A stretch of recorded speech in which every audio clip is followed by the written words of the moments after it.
നമസ്കാരം. കേരള സാമ്പത്തിക പ്രതിസന്ധി എന്ന എൻ്റെ പുസ്തകത്തിൻ്റെ 5-ാമത്തെ പേജ് പരിചയപ്പെടുത്തുകയാണ്. സർക്കാർ ശമ്പളം കൈപ്പറ്റുന്ന ജീവനക്കാരൻ്റെ അമിത താല്പര്യം സംരക്ഷിക്കുന്നതിലല്ല പ്രാധാന്യം നൽകേണ്ടതെന്നും വളർന്നു വരുന്ന യുവതലമുറയുടെ വിദ്യാഭ്യാസത്തിനും ജീവിത സാഹചര്യങ്ങൾ ഒരുക്കുന്നതിലുമാണ് വേണ്ടത്ര പ്രാധാന്യം കൊടുക്കേണ്ടത് എന്നതും നമ്മുടെ സംസ്ഥാനം തിരിച്ചറിയേണ്ടതുണ്ട്. കൂടുതൽ ടെക്നിക്കൽ സ്ഥാപനങ്ങളുമായി ലോകം മുന്നേറിയപ്പോൾ നമ്മുടെ സംസ്ഥാനം അതിനോട് മുഖം തിരിച്ചു നിൽക്കുകയും സമര കോലാഹലങ്ങളുമായി അത്തരം വിദ്യാഭ്യാസ സ്ഥാപനങ്ങൾ ആരംഭിക്കുന്നതിന് തടയിടുകയും ചെയ്തു. തൽഫലമായി ഗുമസ്താധിഷ്ഠിത പഠനവുമായി മുന്നേറിയ യുവതലമുറ സർക്കാർ മേഖലയിലെ തൊഴിലിനായി തിക്കും തിരക്കും കൂട്ടി.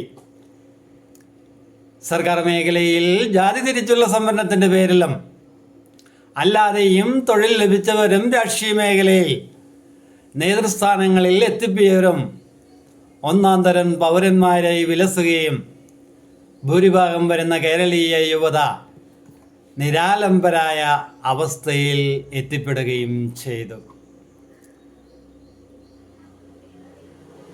ഒന്നാം തരം പൗരന്മാരുടെ ഗണത്തിൽപ്പെടുന്നവ അവരുടെ മക്കൾ അന്യ സംസ്ഥാനങ്ങളിലും അന്യരാജ്യങ്ങളിലും പോയി വിദ്യാഭ്യാസത്തിലും അല്ലാതെയുമുള്ള നേട്ടങ്ങൾ ഒന്നിനു പുറകെ ഒന്നായി നേടിയെടുത്തു.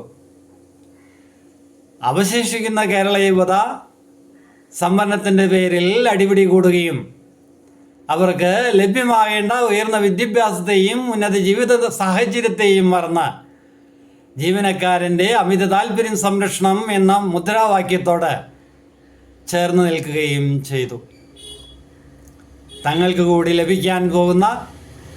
ലഭിക്കാൻ സാധ്യതയുള്ള ഒന്നാം തരം പൗരൻ്റെ അവകാശങ്ങളായിരിക്കണം കേരള യുവതയെ എളുപ്പത്തിൽ വഴിതെറ്റിക്കുവാൻ രാഷ്ട്രീയ ഭരണ നേതൃത്വത്തിലും സർക്കാർ തൊഴിൽ മേഖലയിലും സമ്മർദ്ദത്തിലൂടെ എത്തിപ്പെട്ട ഒന്നാം തരം പൗരന്മാർക്ക് കഴിഞ്ഞത് എന്ന് പറഞ്ഞുകൊണ്ട് കേരള സാമ്പത്തിക പ്രതിസന്ധിയുടെ 5-ാമത്തെ പേജ് ഇവിടെ അവസാനിക്കുകയാണ്.